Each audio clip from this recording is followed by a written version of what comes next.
Hey guys, what's up? Welcome back to my channel. So ரொம்ப நாள் கழிச்சு நம்ம வந்து ஒரு லாங் வீடியோ போட்டிருக்கோம். ஸோ இந்த இடம் வந்து பார்த்தீங்கன்னா ஸ்ரீ விட்டல நாராயண சுவாமி டெம்பிள்.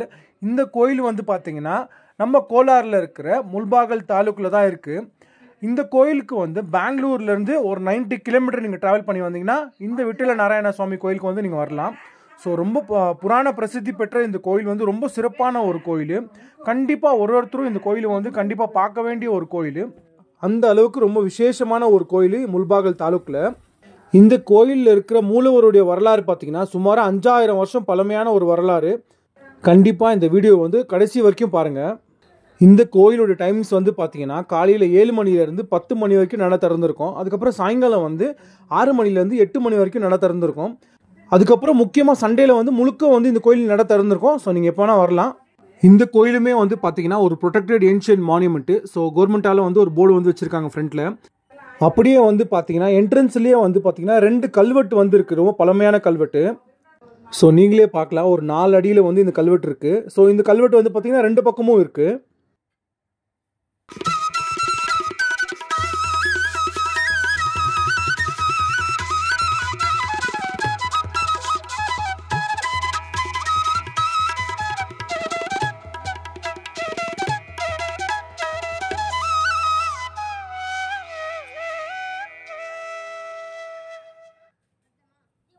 இந்த கோயிலில் வந்து பார்த்தீங்கன்னா ரொம்ப விசேஷமாக வந்து நாக கற்களில் வந்து இருக்குது, ரொம்ப பழமையான நாக கற்கள் இது. ஸோ நீங்களே பார்க்கலாம், நாக தேவதையோட கற்கள் வந்து 1 இல்லை 2 இல்லைங்க, நிறைய நாக கற்கள் வந்து இங்கே பிரதிஷ்டை பண்ணியிருக்காங்க. அது கூட வந்து பார்த்தீங்கன்னா நாக தேவதையோட சிலை வந்து இருக்குது. பக்கத்துலேயே வந்து ஒரு புத்தும் இருக்குது.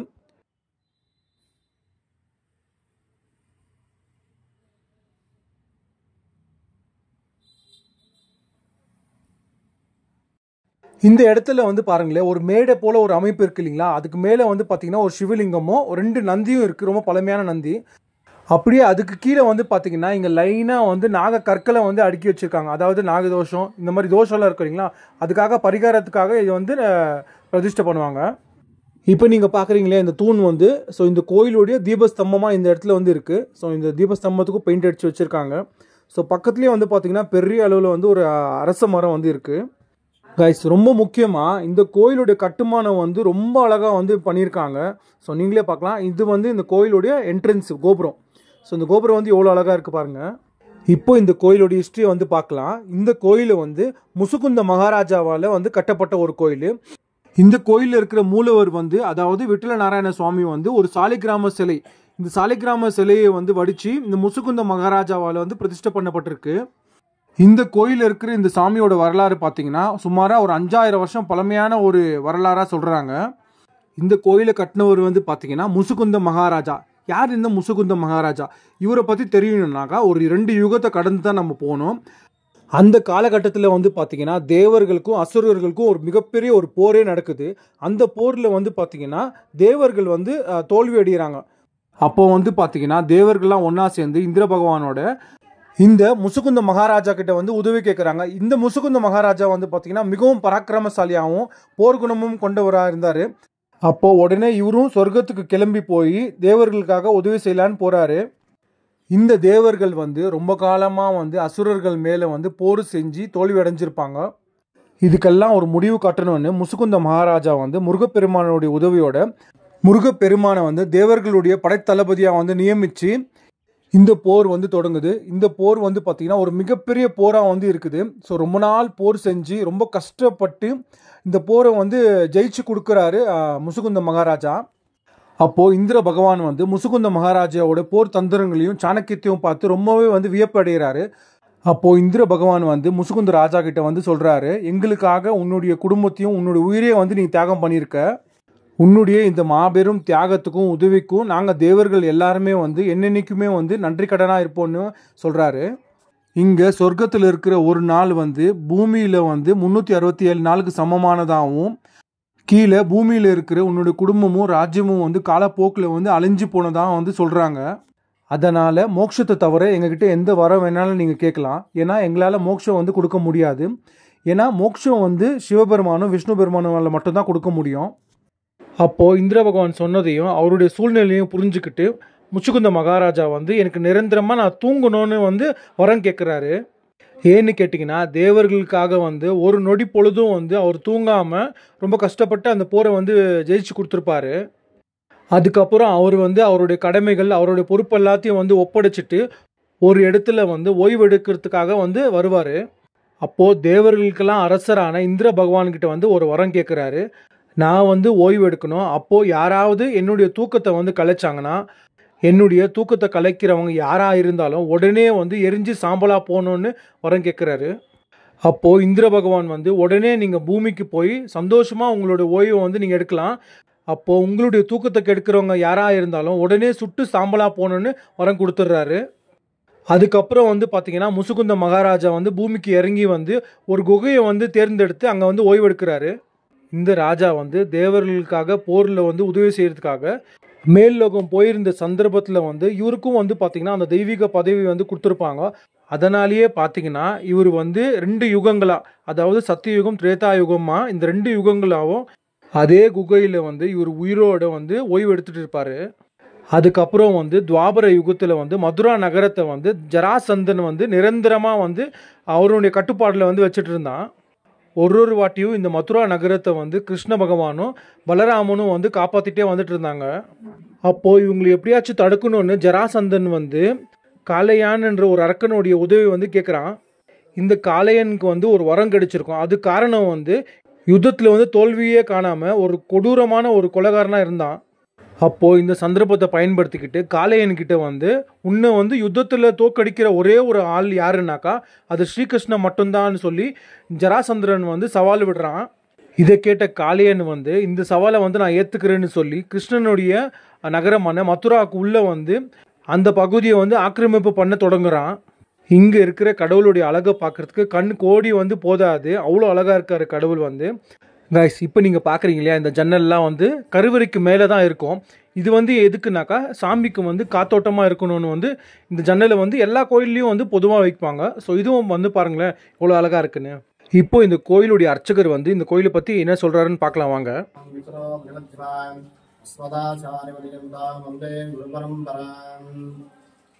ಇಲ್ಲಿ ದಾಸರ ಕ್ಷೇತ್ರದಲ್ಲಿ ಪೂರ್ವದಲ್ಲಿ ಮುಚ್ಚುಕುಂದ ಮಹರ್ಷಿಯನ್ನ ಮಹರ್ಷಿಗಳು ಈ ಒಂದು ವಿಠಲ ನಾರಾಯಣ ಸ್ವಾಮಿಯ ಸಾಲಿಗ್ರಾಮ ಶಿಲಾರೂಪಿಯಾಗಿ ಪ್ರತಿಷ್ಠಾಪನೆ ಮಾಡಿದ್ದಾರೆ.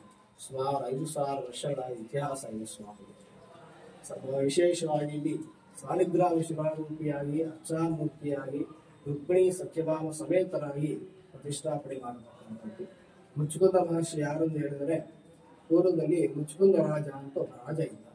ಆತನು ದೇವತೆಗಳಿಗೂ ಮತ್ತು ರಾಕ್ಷಸರು ಯುದ್ಧ ಆಗುವಂತ ಸಮಯದಲ್ಲಿ ಯುದ್ಧ ಆದಾಗ ಆ ರಾಕ್ಷಸರ ಒಂದು ಬಳಿಯಿಂದ ದೇವತೆಗಳನ್ನು ರಕ್ಷಣೆ ಮಾಡಲು ಇಂದ್ರಾದಿ ದೇವತೆಗಳು ಮುಚ್ಚುಕುಂದ ರಾಜನಿಗೆ ಕೊಡ್ತಾರೆ. ಮುಚ್ಚುಕುಂದ ರಾಜ ಮಹಾಶ್ರೇಷ್ಠರಾದ ಯುದ್ಧ ಪರಾಕ್ರಮವಂತವರು. ಆತನಿಂದ ಯುದ್ಧವನ್ನು ಮಾಡಿಸಿ ರಾಕ್ಷಸರಿಂದ ಸಂರಕ್ಷಣೆಪಟ್ಟ ದೇವತೆಗಳೆಲ್ಲರೂ ಆ ಮುಚ್ಚುಕುಂದನಿಗೆ ಒಂದು ವರವನ್ನು ಕೊಡಲು ಪ್ರಯತ್ನಿಸುತ್ತಾರೆ. ಆಗ ಮುಚ್ಚುಕುಂದನು ಹೇಳುತ್ತಾನೆ, ನನಗೆ ಮೋಕ್ಷ ಒಂದು ಬಿಟ್ಟರೆ ಬೇರೆ ಯಾವುದೂ ಬೇಡ ಅಂತ ಹೇಳಿದಾಗ ಆ ಮೋಕ್ಷ ಕೊಡಲು ಮಹಾವಿಷ್ಣುವಾದ ಒಬ್ಬರೇ ಸಮರ್ಥರು, ನಾವು ಯಾರು ಅದಕ್ಕೆ ಶಕ್ತರಲ್ಲ, ಅದು ಬಿಟ್ಟು ಬೇರೆ ಯಾವುದಾದ್ರು ವರ ಕೇಳು ಅಂತ ಹೇಳಿದಾಗ ತುಂಬಾ ವರ್ಷಗಳ ನಂತರ ಯುದ್ಧ ಮಾಡಿದ ನಂತರ ನನಗೊಂದು ವಿದ್ಯೆಯನ್ನು ಬೇಕು, ನಾನೊಂದು ಸದಾ ವಿದ್ಯೆಯನ್ನು ಮಾಡುವುದು ಅನುಗ್ರಹಿಸಿ ಅಂತ ಹೇಳಿದಾಗ ಯುದ್ಧ ದೇವತೆಗಳೆಲ್ಲ ಆತನಿಗೆ ಅನುಗ್ರಹಿಸಿ ನಿದ್ದೆಯನ್ನು ವರದಾಗಿ ಕೊಡುತ್ತಾರೆ. ಯಾರು ಮಧ್ಯದಲ್ಲಿ ನಿನ್ನ ನಿದ್ದೆಯನ್ನು ಭಂಗ ಮಾಡುತ್ತಾರೋ ನಿನ್ನ ನೋಟದಿಂದಲೇ ಅವರು ಸುಟ್ಟು ಹೋಗುತ್ತಾರೆ ಅಂತ ಹೇಳಿ ಅವರಿಗೆ ಒಂದು ವರವನ್ನು ಕೊಡುತ್ತಾರೆ. ಆನಂತರ ಕಾಲದಲ್ಲಿ ಕಾಲಯವನಿಗೂ ಕೃಷ್ಣನಿಗೂ ಒಂದು ಪ್ರಸಂಗದಲ್ಲಿ ಯುದ್ಧ ನಡೆಯುತ್ತದೆ. ಅದೇ ಯಾವೊಂದು ಗುಹೆಯಲ್ಲಿ ಮುಚ್ಚುಕೊಂಡು ನಿದ್ದೆ ಮಾಡುತ್ತಿದ್ದಾರೋ ಅಂಥವನಿಂದಲೇ ಈ ಒಂದು ಕಾಲಯವನ ಕೊಲ್ಲಬೇಕು, ಒಲಿಸಬೇಕು ಅಂತ ಹೇಳಿ ಕೃಷ್ಣ ಪರಮಾತ್ಮ ಒಂದು ಶಕ್ತಿಯಿಂದ ಆ ಕಾಲಯವನ ಒಂದು ಕೃಷ್ಣನ ಗುಹೆಯನ್ನು ಪ್ರವೇಶಿಸಿ ಕಾಲಯವನೇ ಇಲ್ಲಿ ಕೃಷ್ಣನು ಮಲಗಿದ್ದಾನೆ, ನನ್ನನ್ನು ತಪ್ಪಿಸಿಕೊಂಡು ಕೃಷ್ಣ ಈ ಗುಹೆಯನ್ನು ಮಲಗಿದ್ದಾನೆ ಅಂತ ಹೇಳಿ ಆತನ ಮುಚ್ಚುಗೊಂದನನ್ನು ಎಬ್ಬಿಸುತ್ತಾನೆ. ಆಗ ಅವರಿಗೆ ಆ ರಾಕ್ಷಸನಿಗೆ ಕೃಷ್ಣ ಎಂದು ತಿಳಿಯುವುದಿಲ್ಲ. ಸೊ ಆದಾಗ ಆ ಒಂದು ಮುಚ್ಚುಗೊಂದನಿಗೆ ನಿದ್ದೆ ಭಂಗ ಮಾಡಿದ ತಕ್ಷಣ ಕಣ್ಣು ತೆಗೆದು ನೋಡುತ್ತಾನೆ. ಇವನು ಪತಂಗಗಳು ಯಾವ ರೀತಿ ಸುಟ್ಟು ಹೋಗುತ್ತದೋ ಆ ರೀತಿ ಸುಟ್ಟು ಬೂದಿ ಆಗ್ತಾನೆ. ಆ ಕೃಷ್ಣ ಪರಮಾತ್ಮ ಅವನಿಗೆ ಮುಚ್ಚುಗೊಂದನ ಪ್ರಸನ್ನನಾಗಿ ನಿನ್ನೆಯಿಂದ ಮಹತ್ಕಾರ್ಯ ನಡೆದಿದೆ, ನೀವು ಯಾವುದು ಬರಬೇಕು ಅಂತ ಹೇಳಿದಾಗ ಮೋಕ್ಷವನ್ನು ಕೊಡಪಾನಿಗೆ ಅಂತ ಹೇಳಿದಾಗ ಅವರಿಗೆ ಮೋಕ್ಷವನ್ನು ಕೊಟ್ಟು ಆ ನಂತರ ಕಾಲದಲ್ಲಿ ಸದಾ ನೀನು ಕೃಷ್ಣ ಅನುಗ್ರಹದಿಂದ ಹೊಂದಿ ಭೂಲೋಕದಲ್ಲಿ ಸಂಚರಿಸು, ನಿಮಗೆ ಯಥೇಚ್ಛವಾದ ಫಲವನ್ನು ಲಭಿಸುತ್ತದೆ, ನೀನು ಬೇಡಿಕೊಂಡ ಮೋಕ್ಷವನ್ನು ಸಿಕ್ಕು ಅಂತ ಹೇಳಿ ಕೃಷ್ಣವನ್ನು ಮಾಯ ಆಗ್ತಾನೆ. ಆನಂತರ ಮಹಾಮಂತ್ರದಲ್ಲಿ ಆ ಮುಚ್ಚುಕೊಂಡನಿಗೆ ಸ್ವರ್ಗವನ್ನು ಪ್ರಾಪ್ತಿಯಾಗಿ ಮತ್ತೆ ಮುಂದಿನ ಜನ್ಮದಲ್ಲಿ ಮಹರ್ಷಿಯಾಗಿ ಉದ್ಭವಿಸಿದ ಬ್ರಾಹ್ಮಣ ಕುಲದಲ್ಲಿ ಮಹರ್ಷಿಯಾಗಿ ಉದ್ಭವಿಸಿ ಪೂರ್ವದಲ್ಲಿ ನನ್ನಿಂದ ಯಾವ ರೀತಿ ಮಹತ್ಕಾರ್ಯವೆಲ್ಲ ನೆನೆದು ಈ ಒಂದು ಕೃಷ್ಣ ಪರಮಾತ್ಮನೇ ನನಗೆ ಅನುಗ್ರಹ ಮಾಡಿದ್ದಾನೆಂದು ಭಾವಿಸಿ ಈ ಒಂದು ಭಾಸ್ಕರ ಕ್ಷೇತ್ರ ಅಂತ ಹೇಳಿ ಕ್ಷೇತ್ರದಲ್ಲಿ ಈ ಒಂದು ನಾರಾಯಣ ಸ್ವಾಮಿ ಎಂದು ಭಾವಿಸಿ ಅದು ಸಾಲಿಗ್ರಾಮ ಶಿಲಾರವಾಗಿ ಪ್ರತಿಷ್ಠಾಪನೆ ಮಾಡಿದ್ದಾನೆ. 5,000 ವರ್ಷ ಇತಿಹಾಸ ಇದೆ. ಕೃಷ್ಣದೇವರ ಕಾಲದಲ್ಲಿ ಜೀವನೋದ್ಧಾರಾಗಿರುವಂತಹ ದೇವಸ್ಥಾನ. ಆದರೆ ಮೋಕ್ಷವನ್ನು ಕೊಟ್ಟಂತ ಕ್ಷೇತ್ರವಾದ್ದರಿಂದ ಈ ಸ್ವಾಮಿಗೆ ಮೋಕ್ಷ ಯಾರು ತನಗೆ ಬೇಡಿಕೊಳ್ತಾರೋ ಕಷ್ಟಗಳೆಲ್ಲ ಪರಿಹಾರ ಆಗುತ್ತೆ ಅನ್ನೋ ನಂಬಿಕೆ ಇದೆ. ಚೈತ್ರಮಾಸದಲ್ಲಿ ರಥೋತ್ಸವ ನಡೆಯುತ್ತದೆ. ಪ್ರತಿ ತಿಂಗಳು ಬೆಳಗ್ಗೆ ಸತ್ಯನಾರಾಯಣ ಸ್ವಾಮಿ ಪೂಜೆ ಆಗುತ್ತದೆ. ವಿಶೇಷ ದಿನಗಳಲ್ಲಿ ವಿಶೇಷ ಸಂದರ್ಭದಲ್ಲಿ ಪೂಜೆ ನಡೆಯುತ್ತದೆ. ಸ್ವಾಮಿ ದೇವಸ್ಥಾನ ಟೈಮಿಂಗ್ ಸ್ವಾಮಿ ಬೆಳಗ್ಗೆ 7 ಗಂಟೆಯಿಂದ 10 ಗಂಟೆ, ಸಂಜೆ 6ರಿಂದ 8 ಗಂಟೆ. ಸಂಡೇ ಸ್ವಾಮಿ ಸಂಡೇ ಪ್ರತಿನಿತ್ಯ ವಿಶೇಷ ದಿನಗಳು ಮಧ್ಯಾಹ್ನ 12 ಗಂಟೆ ತನಕ. ஓகே ஓகே வேறு ஏதாவது விசேஷம் சுவாமி தேவஸ்தானம்? தேங்க்ஸ் சாமி. சாரி காய்ஸ், ஸ்டோரியை கண்டினியூ பண்ணுறதுக்கு முன்னாடி இந்த கோயிலுக்கு உள்ளே இருக்கிற தூண்களுக்கு மேலே வந்து ஒரு சிற்ப வேலைப்பாடு வந்து செஞ்சுருக்காங்க. அவ்வளோ அற்புதமான ஒரு சிற்ப வேலைப்பாடு. ஸோ இந்த கோயிலில் மாதிரி நான் வேறு எங்கேயும் பார்க்கல. ஸோ நீங்களும் இது வந்து ஃபுல்லாக பாருங்கள், இந்த வீடியோவை எவ்வளோ அழகாக வந்து செதுக்கியிருக்காங்க பாருங்கள். ஸோ அவ்வளோ அற்புதமான ஒரு சிற்பங்கள். அதுக்கு மேலே வந்து இவங்க பெயிண்டெல்லாம் அடித்து இன்னும் கொஞ்சம் அழகு சேர்த்துருக்காங்க சிற்பத்துக்கு. காய்ஸ், ஸ்டோரியை வந்து கண்டினியூ பண்ணலாம். ஸோ சிவபெருமான் வந்து இந்த அசுரனுக்கு கொடுத்த வரத்தை வந்து பொய்யாக்கக்கூடாதுன்னு சொல்லி அந்த வரத்தை கௌரவப்படுத்தணும்னு இந்த காளையான் என்ற ராட்சசனை வந்து போர் செஞ்சு தோக்கடிக்கவே முடியாதுன்னு தெரிஞ்சுக்கிட்ட ஸ்ரீகிருஷ்ணரும் பலராமரும் வந்து இந்த காளையன் என்ற அரக்கனை வந்து சாகடிக்க முடியாதுன்னு தெரிஞ்சுக்கிட்ட ஸ்ரீகிருஷ்ணர் வந்து முச்சுக்குந்தன் ஓய்வெடுக்கிற அந்த குகை பக்கமாக ஓடி போகிறாரு. அப்போது இந்த காளையனும் வந்து துரத்திட்டே போகிறான். அந்த குகைக்குள்ளே போனதுக்கு அப்புறம் வந்து ஸ்ரீகிருஷ்ணர் மேலே இருந்த வஸ்திரத்தை வந்து முச்சுக்குந்த மகாராஜாக்கு மேலே வந்து போத்தி விட்டுறாரு. அப்போது அந்த அரக்கன் வந்து ஸ்ரீகிருஷ்ணரை வந்து துரத்துக்கிட்டு அந்த குகைக்குள்ளே வரான். இருட்டாக இருந்த அந்த குகைக்குள்ளே வந்து முச்சுக்குந்த மகாராஜாவை வந்து ஸ்ரீகிருஷ்ணராக நினச்சிக்கிட்டு அப்போ அந்த அரக்கன் வந்து அவனுடைய காலால் எட்டி ஒதிச்சு முச்சுக்குந்த மகாராஜாவோட தூக்கத்தை வந்து கலைச்சிட்றான். அப்போது தூக்கம் கலைஞ்ச அந்த முச்சுக்குந்த மகாராஜா வந்து எந்திரிச்சு பார்க்குறாரு. அப்போ பார்க்கும்போது அவரோட பார்வை வந்து அந்த அரக்கன் மேலே வந்து படுது. இந்திர பகவானுடைய வரத்தின்படி ராஜனுடைய பார்வை யார் மேலே வந்து படுதோ அவங்க வந்து மரணம் அடையப்படுவாங்க. இப்படியாக கோவப்பட்ட முச்சுக்குந்த மகாராஜாவோட பார்வை வந்து அந்த அரக்கன் மேலே பட்டு உடனே வந்து அவன் சுட்டு சாம்பலாக போகிறான். அதுக்கப்புறம் முழுமையாக அவருடைய தூக்கத்திலிருந்து எந்திரிச்சு வந்து பின்னாடி இருந்த ஸ்ரீகிருஷ்ண பகவானை வந்து பார்த்து உண்மையெல்லாம் வந்து தெரிஞ்சுக்கிறாரு. அதுக்கப்புறம் வந்து ஸ்ரீகிருஷ்ண பகவான் வந்து விஷ்ணு ரூபத்தில் வந்து அந்த ராஜா முன்னாடி வந்து காட்சி அளிக்கிறாரு. அப்போது விஷ்ணு பகவான் வந்து உன்னுடைய இந்த நிரந்தர தூக்கத்தில் வந்து நான் விடுதலை கொடுக்குறேன்னு சொல்கிறாரு. முச்சுக்குந்த ராஜாவுக்கு வந்து விஷ்ணு பகவான் மோட்சத்தை வந்து கொடுக்கும்போது அப்போது விஷ்ணு பகவான் வந்து முச்சுக்குந்த மகாராஜா கிட்ட வந்து இன்னும் சில காலம் வந்து நீ தவம் செய்யணும்னு வந்து சொல்கிறாரு. நீ போரில் கஷ்டப்பட்டு யுத்தம் செஞ்சதால் உனக்கு வந்த பாவ புண்ணியத்தை வந்து சுத்தம் செஞ்சு அடுத்த ஜென்மத்தில் வந்து உனக்கு வந்து மோட்சத்தை கொடுக்குறதா விஷ்ணு பகவான் வந்து சொல்கிறாரு. அதுக்கப்புறமா குகையை விட்டு வெளியே வந்து அந்த முச்சுக்குந்த மகரிஷி வந்து உலகத்தை வந்து பார்க்குறாரு. எல்லா ஜீவராசியும் வந்து பார்க்குறாரு. ஸோ ரொம்பவே ஆச்சரியப்பட்டு போகிறாரு. அதுக்கப்புறமா பத்ரிகான்ற ஒரு ஆசிரமத்துக்கு போய் இவர் வந்து தவம் இருந்து இவருக்கு மோட்சம் கிடைச்சதான் வந்து சொல்கிறாங்க. ஸோ காய்ஸ், இதுதான் இந்த முச்சுக்குந்த மகரிஷியோட கதை. இந்த முச்சுக்குந்த மகரிஷியால் தான் இந்த விட்டல நாராயண சுவாமி சிலை வந்து பிரதிஷ்டை பண்ணப்பட்டுச்சு. அதுவும் இந்த சிலை வந்து ஒரு சாலிகிராம சிலை, சுமாராக ஒரு 5000 வருஷம் பழமையான சிலைன்னு வந்து சொல்கிறாங்க. இந்த கோயிலில் ரொம்ப விசேஷமான ஒரு விஷயம் வந்து, அதாவது மூலவர் சாலிகிராம சிலை இருக்கு இல்லைங்களா, இந்த கோயிலில் இருக்கிற மூலவர் அதாவது பகவானுக்கு பக்கத்தில் வந்து பார்த்தீங்கன்னா ருக்மிணி சத்யபாமா சமேத வந்து விட்டல நாராயண சுவாமி வந்து இருக்கார். ஸோ இந்த ஒரு சாலிகிராம சிலை வந்து ரொம்ப விசேஷமான ஒன்று. இந்த விஷ்ணு பகவானால் வந்து முச்சுக்குந்த மகாராஜாவுக்கு வந்து மோட்சம் கிடைச்சதால இந்த ஸ்தலத்தை வந்து ஒரு மோட்ச ஸ்தலம்னு வந்து சொல்கிறாங்க. இந்த கோயிலில் இருக்கிற சாமியை வந்து வேண்டிக்கிட்டா மோட்சம் கிடைக்கிறதா வந்து நம்பப்படுது. இந்த கோயிலுக்கு வந்து பார்த்திங்கன்னா நிறைய மன்னர்கள் வந்து திருப்பணிகள் வந்து செஞ்சுருக்காங்க. முக்கியமாக வந்து விஜயநகர பேரரசு கிருஷ்ணதேவராய காலத்தில் வந்து பார்த்திங்கன்னா இந்த கோயிலை வந்து மறுசீரமைச்சு, அதாவது மறுபடியும் இந்த கோயிலை வந்து கட்டி இந்த கோயிலுக்கு தேவையான எல்லா திருப்பணிகளையும் வந்து செஞ்சு கொடுத்துருக்காரு. கர்நாடகா முல்பாகல் பகுதியில் இருக்கிற ரொம்ப விசேஷமான ஒரு கோயில். கண்டிப்பாக நீங்கள் எல்லாருமே வந்து பார்க்க வேண்டிய ஒரு கோயில் காய்ஸ். இந்த கோயிலில் வந்து பார்த்தீங்கன்னா விசேஷ காலங்களில் வந்து நிறைய பூஜைகள்லாம் செஞ்சு தேரெல்லாம் வந்து இழுத்து ஒரு பெரிய திருவிழா போல் வந்து கொண்டாடுவாங்க.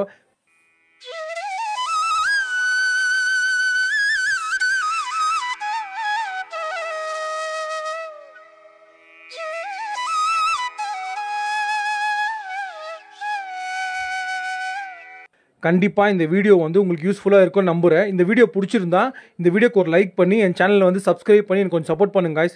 தேங்க்ஸ் ஃபார் வாட்சிங்.